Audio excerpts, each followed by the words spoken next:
Okay, good morning. This is Holly Magnuson here for Ask the Security Guy with Shawn Kohrman. Good morning, Shawn. Morning, how are you? I'm doing all right. Feeling a little out of focus there. We finally pulled into focus. It's kind of weird there for a moment. Today, we're going to be talking about a very interesting topic that has been in our news a lot.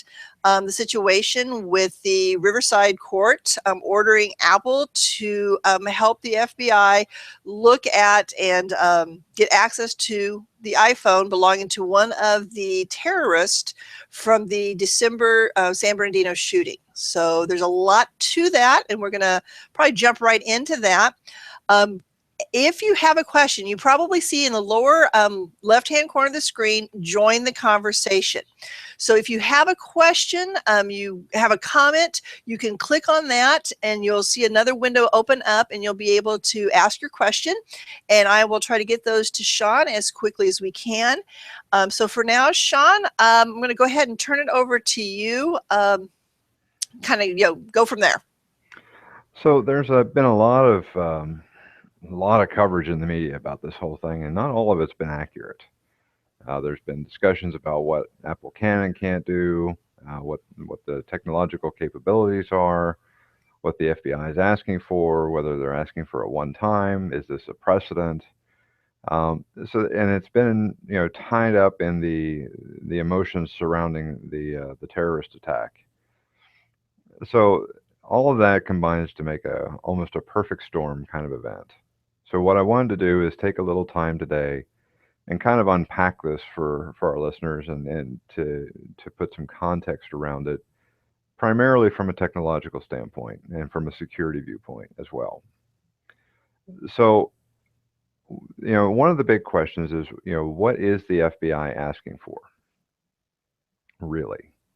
So the FBI is asking for a customized version of iOS to be pushed to this device that basically removes all of the front end security controls that Apple's developed to protect us, the consumer.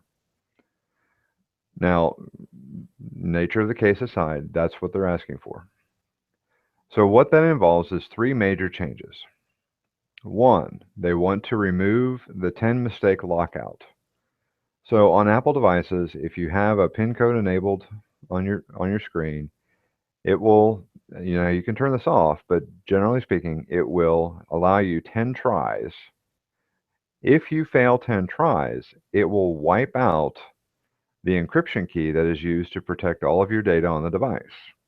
Now, your data on the device is encrypted using a very heavy protocol called AES-256. Very good encryption, solid math behind it, pretty hard to break. Theoretically, if you have a supercomputer or a hobbled together supercomputer, you could crack it over time. That's not really a debate because the key strength is what matters.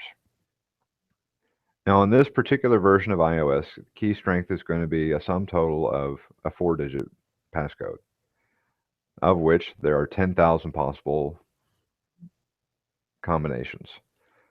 So we're not talking a huge number in terms of brute force attacks of attempts that it would take to do this. But when your limit is 10, that's a problem. So the next thing the FBI is asking for is to remove additional software-induced per attempt delays. So now what that means is there are two components to how the attempt delay works. Apple has a 80-second or 80 millisecond delay built in per attempt. Now that's in the hardware. That can't be changed. Additionally, what they've done with software is overlay an incrementing delay, meaning that from attempt 1 to attempt 2, there's an 80 millisecond delay. From attempt 2 to attempt 3, it increases and it incrementally increases as you get up towards 10.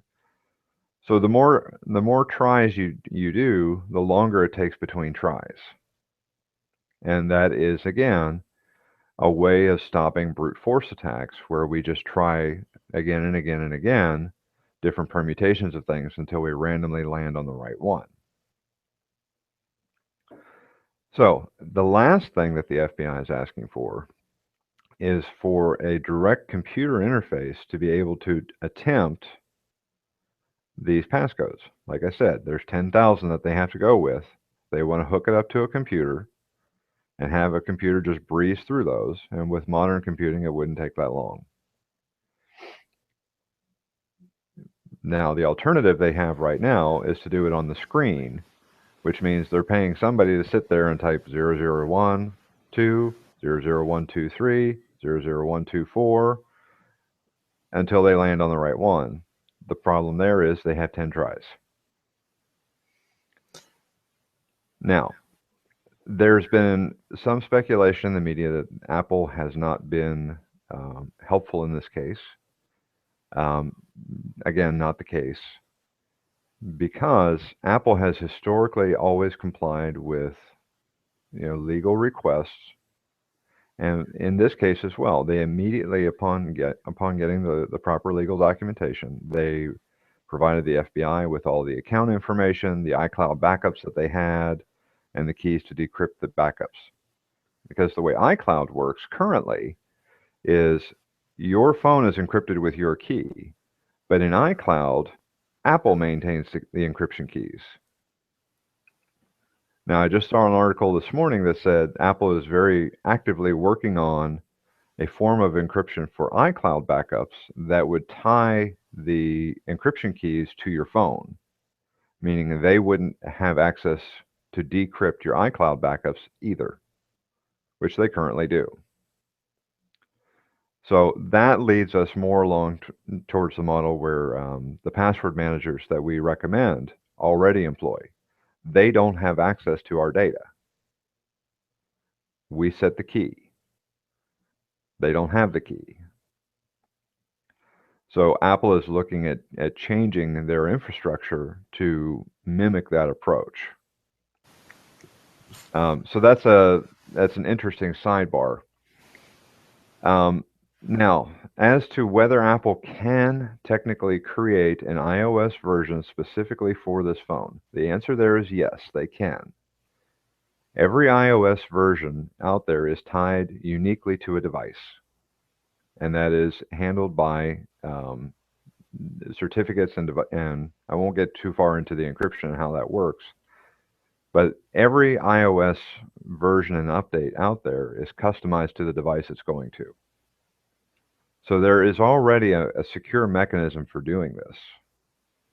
But one of the legs that Apple is standing on legally is that it would be an undue burden for them to develop a whole new iOS specifically for this purpose. And they view it as a precedent because even though the FBI is going forward and saying, well, we only want it for this one device, courts across the country, especially in Manhattan, are already saying very publicly, oh yeah, we're waiting for the outcome of this case, and we've got hundreds of phones we want Apple to unlock for us. So right there, the idea that this would just be a one-time event is just false. And I think that's where, as a society, we're getting very scared. What does this mean in the long term of what is private and what's not? So I want to be very thoughtful about this and tell our listeners this is a precedent-setting case. The courts are using what's called the All Writs Act, which was formed, I think, in 1786 or 1789, basically, which is to fill in the gaps between existing laws. And they're trying to apply that. Now, we have an existing act on the books called the Communications Assistance for Law Enforcement Act. And that specifies that, let me pull up the text here. A company has an obligation to assist the government with decryption of communications and made it clear that a company has no obligation to do so where, as here, the company does not retain a copy of the decryption key. So that is what Apple is leaning back on as part of their defense and saying, we don't have an obligation to fulfill the requirement this way. Now, what's interesting is all of this could have been prevented. This entire scenario could have been prevented. What happened was early on in the process, someone either in the at you know this at the either in San Bernardino or with the FBI reset the account the password on the iCloud account associated with this phone. But because they couldn't get into the phone, they couldn't update the password there. So there's a 6-week gap in the backup data from the time of the last backup they have in iCloud to the time of the event. There's a 6-week gap where no backups were taken. And what the FBI is after is whatever's in that 6-week window. And their questions are valid. They're trying to prevent another terrorist attack and trying to figure out who else was involved and trying to work on that. Nobody's arguing their intent there. We fully understand what they're trying to accomplish. What's really a question with this whole thing is the how. And the how is unprecedented. What they're asking for has no legal precedent to date. So it's a very interesting issue. Apple is concerned because if they go along and they comply with this request, the U.S. is just one country they do business in. They're an international company. What happens when China says, "Well, we want one too"? Or name a country. It evolves to the point where Apple, as a business, starts investing an inordinate amount of their time just fulfilling these law enforcement requests for customized versions of software. Now what's funny is we're approaching this from a court side where there's an argument to be made that this should be handled within Congress, within the legislative branch. There should be laws created around this type of thing. Unfortunately, this falls within a number of gaps. So, again, that's a reason why it's a very much a precedent-setting thing. There's an argument to be made that it's a very slippery slope. I would tend to agree it is. Where does this stop? If we start down this path, where does it end? I mean, the DA in New York said, "I have 175 phones just waiting for the outcome of this court case." I'm sure he's one of many DAs with similar situations. Yeah, it's really very disturbing for me, and I told you I was going to play a little bit of devil's advocate, but it's really even hard for me to play devil's advocate when I say is the greater good here outweigh me that I'm not doing anything illegal. If they look at my phone, what's the big deal? But I can't even bring myself to play the devil's advocate on that. So I have heard the argument where people say to me a lot, "Well, I have nothing to hide," and that's fine and good to have that opinion. And if you're at a point in your life where you can honestly say that, my congratulations to you. That aside, data is data, and without context, data can be used to tell a variety of stories. So while the context of your data, somebody else can look at that same data through an entirely different set of lenses and use it to tell an entirely different story depending on their intent, not yours. Now, that's not to say that a law enforcement agency or a government would do that. I'm saying it's possible. And when things are possible, sooner or later they happen. Now, Apple does make a very good point that as soon as they create something like this, it's only a matter of time before it becomes known and exploited and out in the wind. And they're right. History has shown that whenever a backdoor is created, it's used by more than the people it was intended for. And if we have the opportunity to learn from history here. And if we don't, yeah, will we learn? I mean, that's the part that's kind of scary is will we learn from history? it's a sad thing. Law enforcement, the law enforcement community, it has a very, I mean, they have a grave concern about what they call the darkening of the net, which means in their context that criminals are using cryptography, the same cryptography that's used to keep our communications private and our data safe from prying eyes and from, oddly enough, criminals. Well, criminals are using those same tools to protect themselves from law enforcement. And as encryption protocols get better and better, and the barriers to entry to decrypt this kind of thing become higher, you know, is it feasible or is it possible to break the encryption? Yes. But the FBI doesn't have the resources or the tools, is what they're saying. So there's a number of layers involved here. I was listening to one security researcher saying, well, the math behind current encryption algorithms is perfect. I hesitate to say that. I have yet to see anything perfect in terms of technology, but it's pretty darn good. And it would require a significant amount of resources to break that kind of encryption. As a reminder, if you've got a question or a comment, you should see in the lower left-hand corner a link that says join the conversation, and that will take you to the question and answer tool, and you can ask that question. We can give that over to Shawn.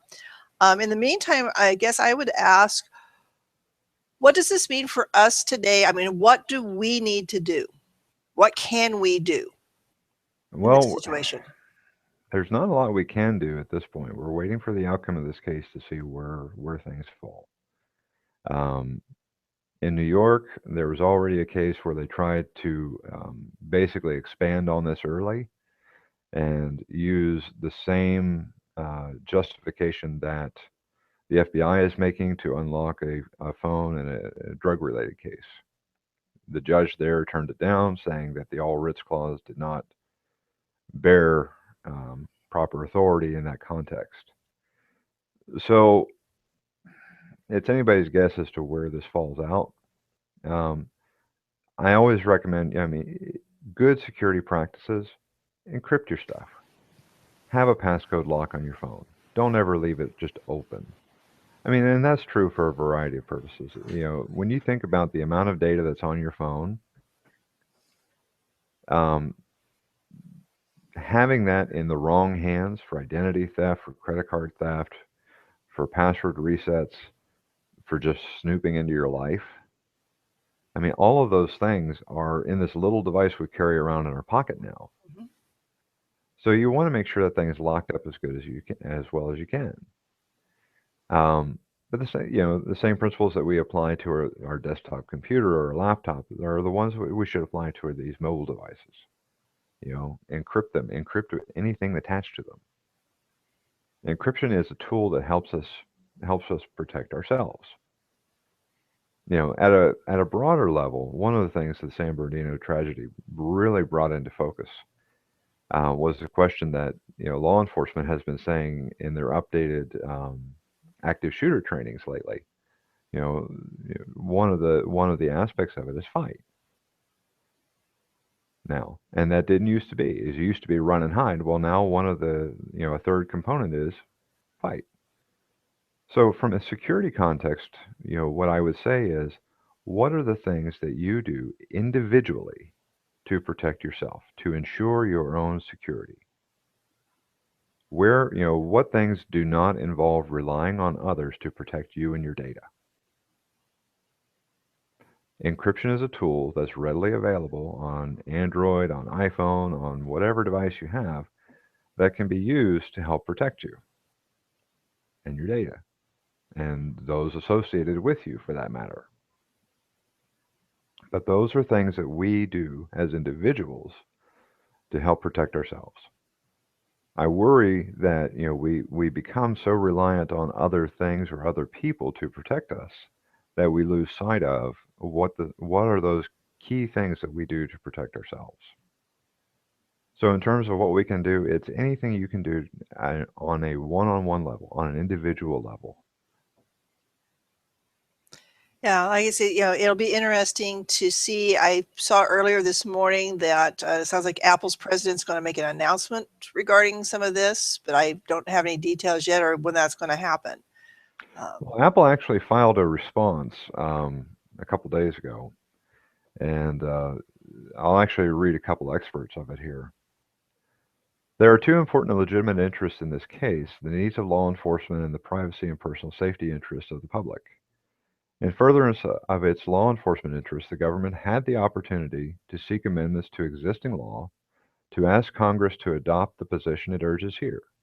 But rather than pursue new legislation, the government backed away from Congress and turned to the courts, a forum ill suited to address the myriad of competing interests, potential ramifications, and unintended consequences presented by the government's unprecedented demand.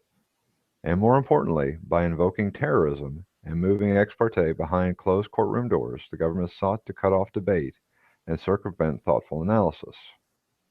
Now, this is from the most recent response that Apple filed with the court, and I'll post the link to this PDF in the show notes. Mhm. So, because the document itself is 65 pages long, and I'm not going to read the whole thing. Please don't. Thank you. But I like what you did read there, and that Apple is trying to balance the two critical pieces here. They are, and they're and remember, they're an organization they're a company. They're not in this to serve the government. They're in this to make money. Which they do make a lot of, but we won't go there. But they produce a product. Mhm. And the way they've designed their product is with what they perceive the interests of the greater good, which is personal privacy and security. Now, that can be interpreted and debated a variety of ways. I'm not going to get into that because that's really a political conversation.